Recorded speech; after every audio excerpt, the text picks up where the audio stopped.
por estes dias, como é habitual no Porto Canal, para mais uma edição. Esta semana, como também é habitual, com Joel Colette, nosso comentador, historiador, apresentador também do Porto Canal. Há muito tempo que és da nossa casa. Joel, vamos então ao que nos traz aqui hoje e começamos por recuar. A 28 vamos à efeméride, é sempre assim que começamos. Exatamente. Para quem eventualmente está a acompanhar o Por Estes Dias pela primeira vez, é sempre assim que começamos este nosso périplo, vou-lhe chamar assim, e vamos recuar até 28 de janeiro de 1986.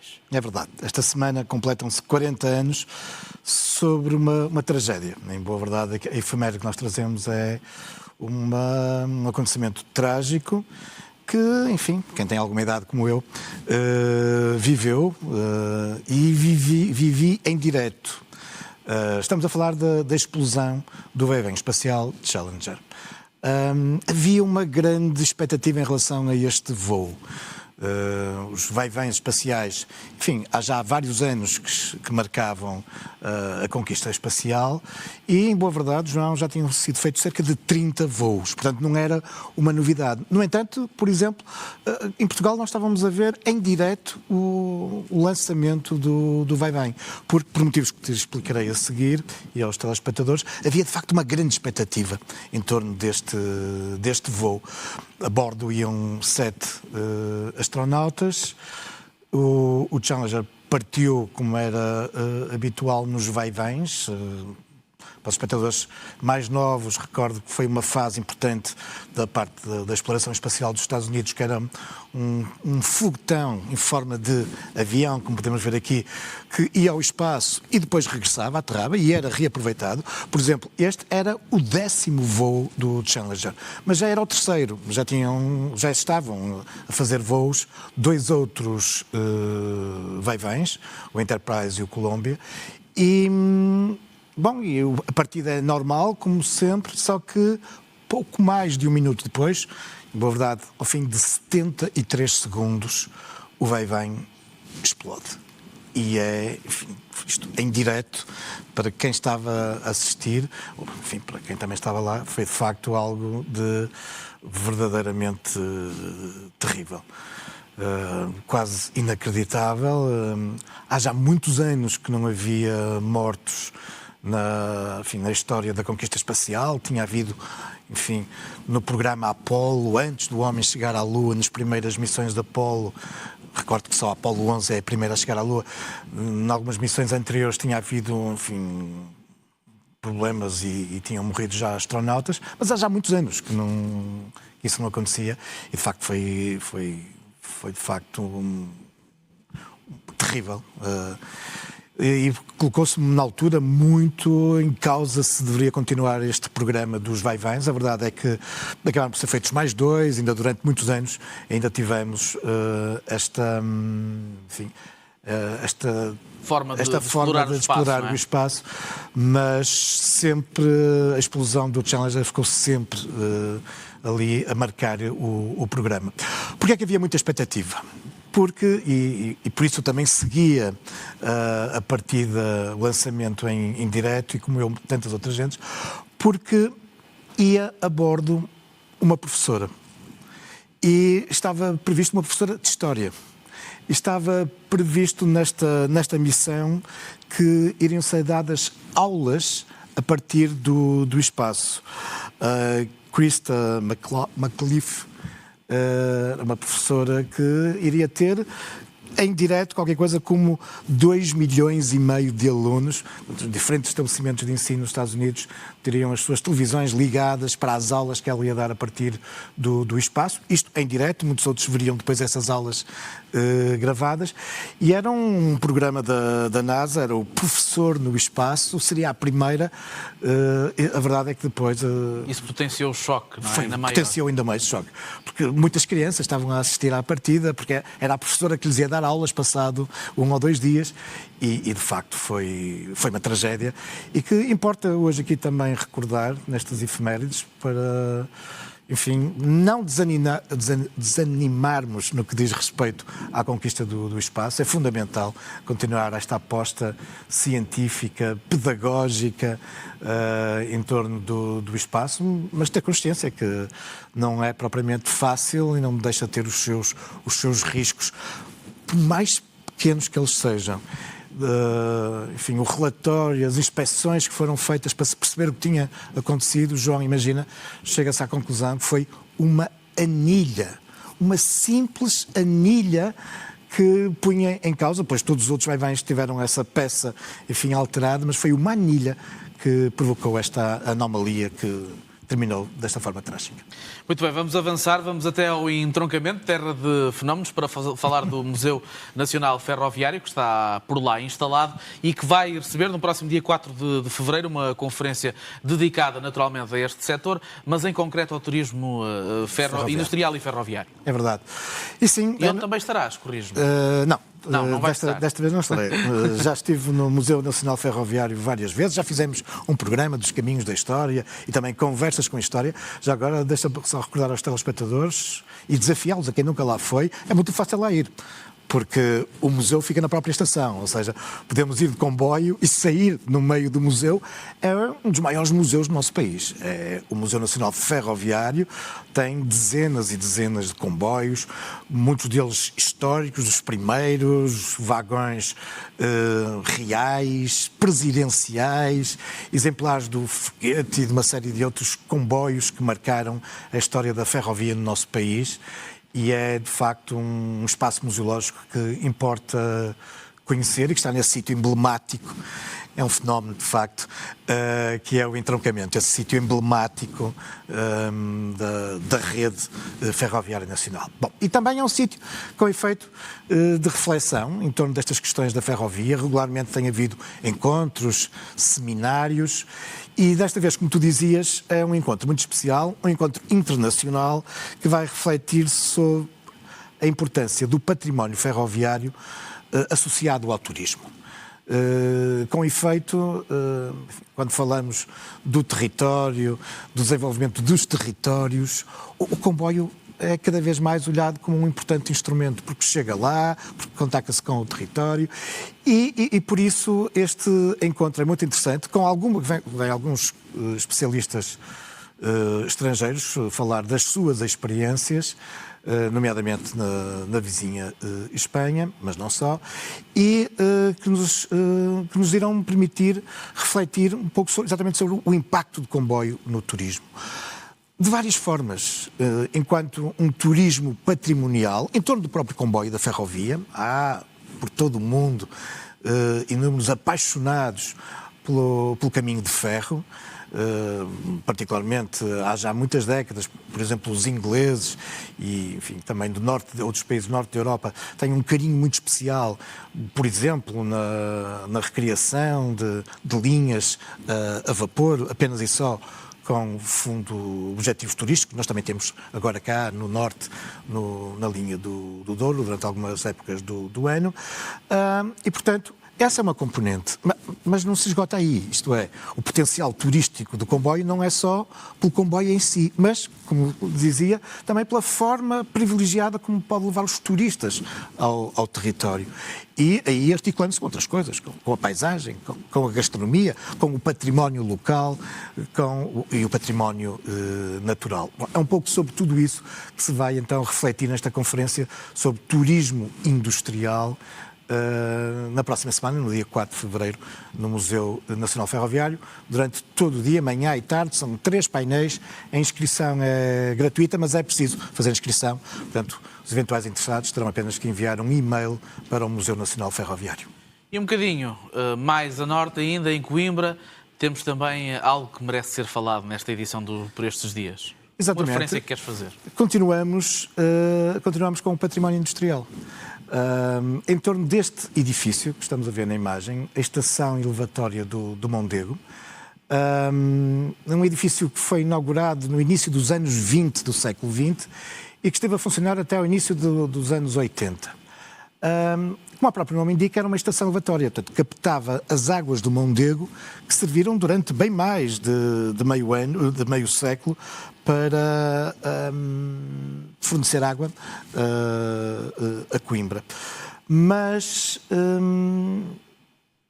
curiosamente, ou sintomaticamente, mesmo antes da construção da estação elevatória, já neste mesmo sítio, desde as últimas décadas do século XIX, era aqui que se desviava a água para alimentar, enfim, a cidade de Coimbra e alguns dos seus arredores. Mas por que é que estamos aqui a falar deste edifício? Porque, como dizia, no início dos anos 80 ele deixou de ter essa função, mas agora ele vai alimentar Coimbra e, se quisermos, vai alimentar o país de outra forma, porque vai passar a abrigar uma biblioteca com cerca de 40 mil volumes.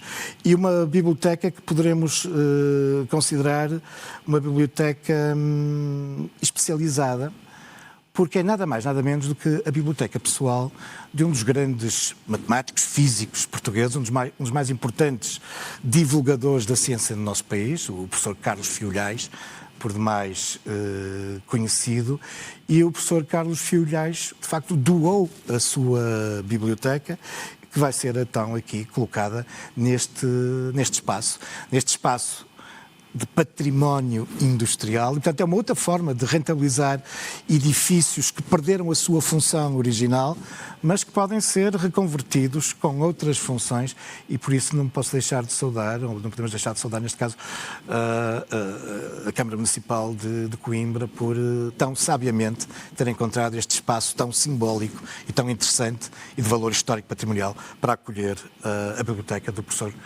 Fiolhais. E por estes dias ainda se celebra Camilo e os seus 200 anos. Sim, João, como tu bem sabes, tenho aqui trazido regularmente notícias de coisas que por estes dias estão a acontecer para assinalar os 200 anos do nascimento de Camilo.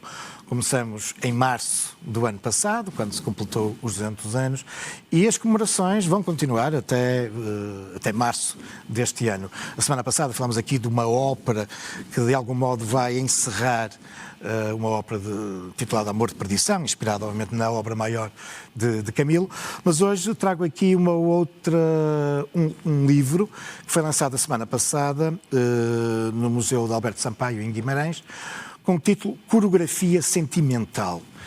Bom, este nome pode-nos espicaçar a curiosidade, mas o subtítulo explica tudo. É um dicionário toponímico e geográfico da obra de Camilo. É da autoria do professor Nuno Rezende, professor de História da Arte na Faculdade de Letras da Universidade do Porto, um investigador e divulgador da história e do património que se vem afirmando, e que, com o apoio da CCDR Norte, a Comissão de Coordenação de Desenvolvimento da Região Norte, e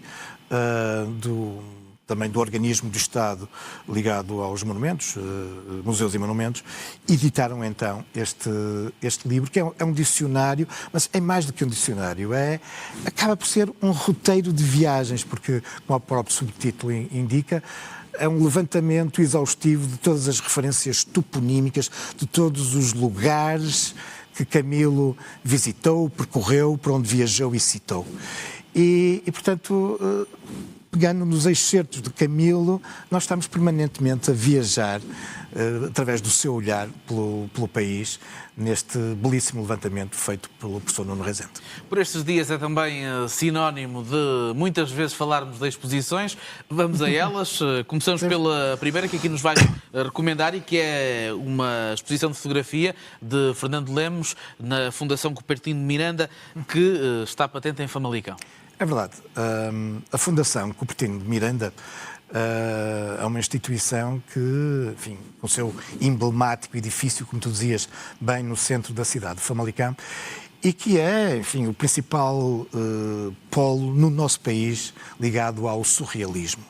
com importantes arquivos e com uma programação continuada em torno destas temáticas do surrealismo. Ora, Fernando Lemos, o autor das fotografias que agora podemos observar na Fundação Cupertino de Miranda, Fernando Lemos, que completaria este ano 100 anos, natural de, portanto, cidadão português, nasceu em Lisboa, integrou aquilo, foi pintor, artista gráfico, fotógrafo, e esta vertente da fotografia que aqui é mais explorada, que está ligado à terceira geração em Portugal dos... Peço desculpa, agora tive aqui uma falha. Bom, mas está também ligado ao movimento surrealista no nosso país. Mas o Fernando Lemos, depois, nos anos 50, vai para o Brasil e acabou por se naturalizar brasileiro. Tem dupla nacionalidade e, portanto, falamos aqui, quando falamos de Fernando Lemos, falamos de um luso-brasileiro, que é uma referência, de facto, absoluta, não só do modernismo. Eu, há bocado, queria dizer que ele tinha feito parte daquela que é considerada a terceira geração dos modernistas, portanto, já muito próximo, por isso, do surrealismo, e não só dos surrealistas, do movimento surrealista em Portugal como no Brasil, e a fotografia foi também uma das suas principais áreas de produção, e é isso que nós agora podemos observar. São 25, não, são bem mais de que 25 fotos de Fernando Lemos, que vamos poder ver até setembro, até meados de setembro, em Famalicão, no Museu do Surrealismo. Falava de 25 fotografias porque a próxima exposição de que vou falar é que são 25 fotografias. Na Galeria da Biodiversidade, vamos então falar dela, também uma exposição de fotografia. Exatamente. E por isso eu estava agora aqui a falar em 25, porque já estava a antecipar esta exposição, como tu dizes, está patente na Galeria da Biodiversidade. Antes de falar da exposição, deixa-me só recordar aos telespectadores, quando falamos da Galeria da Biodiversidade, do que é que estamos a falar, porque muitos, nomeadamente portuenses, ainda não fizeram o link, esta ligação entre Galeria da Biodiversidade e o edifício que abriga este importante polo da Universidade do Porto e do Museu de História Natural da Universidade do Porto, porque se habituaram durante décadas a designar este edifício, a Casa Anderson, em função do espaço que o rodeia. Nós estamos a falar do Jardim Botânico. E, portanto, para muitos portugueses isto poderá ser o Jardim Botânico, mas o Jardim Botânico é o espaço ajardinado em volta do edifício da Casa Anderson, que é onde, de facto, há já alguns anos, está instalada a Galeria da Biodiversidade. Um edifício marcante, com uma longa história, profundamente romântico, essa corrente que se desenvolve entre nós, fundamentalmente na segunda metade do século XIX, esteve ligado a várias famílias, nomeadamente à família Anderson. E já no século XX, por aqui passaram ainda crianças, dois importantes nomes da literatura portuguesa, Ruben A., e este A é de Anderson, e Sofia de Melo Breiner Anderson, porque esta era a casa dos avós. Bom, mas relativamente à exposição que nós agora aqui podemos observar, são de facto 25 fotografias de Pedro Ponces Camanho. Pedro Ponces Camanho é um destacado professor da Universidade do Porto, da Faculdade de Engenharia, está muitíssimo ligado às questões da engenharia aeronáutica, já colaborou com a NASA, já obteve vários prémios nacionais e internacionais nessa área, nomeadamente da própria NASA, que em 2006 lhe deu um importante prémio, também a Académie de l'Air de l'Espace também o galardoou, e já recebeu o prémio, digamos, um dos prémios maiores da Universidade de Porto, que é o prémio, a medalha de excelência científica da Universidade de Porto. Mas, para lá de toda esta sua vocação relativamente à engenharia aeronáutica, onde fez os seus doutoramentos e cursos e pós-doutoramentos, não só no nosso país, mas também em importantes instituições internacionais, mas dizia, ele é também um apaixonado pela fotografia subaquática. E nestas 25 fotografias, o Pedro Camanho desafia-nos a conhecer os oceanos, vários oceanos e os animais e os seres que aí habitam. E, portanto, é uma belíssima exposição, como podemos ver aqui, pelo próprio cartaz, sobre mares frágeis, onde também nos vai, obviamente, chamando a atenção para a questão da sustentabilidade e dos perigos que hoje ameaçam estes belíssimos seres que habitam os oceanos. Vamos então, no minuto que nos falta, falar do episódio do Caminhos da História desta semana. João, vamos conhecer 3 freguesias da cidade de Porto: Ramalde, Aldoar e Nevogilde. 3 freguesias que são as mais recentes freguesias do Porto, porque foi exatamente há 130 anos que estas 3 freguesias integraram a cidade. O pretexto foi a abertura da estrada da circunvalação e tudo o que ficasse do lado interior da circunvalação passava para o Porto. Ora, Aldoar, Nevogilde e Ramalde, há 131 anos, pertenciam a Matosinhos, mas com a construção da circunvalação passaram para o Porto. É essa a história que vamos contar e a conhecer um pouco melhor essas 3 freguesias. Sem dúvida, para acompanhar e não perder. Joel, muito obrigado mais uma vez pela tua presença e até à próxima.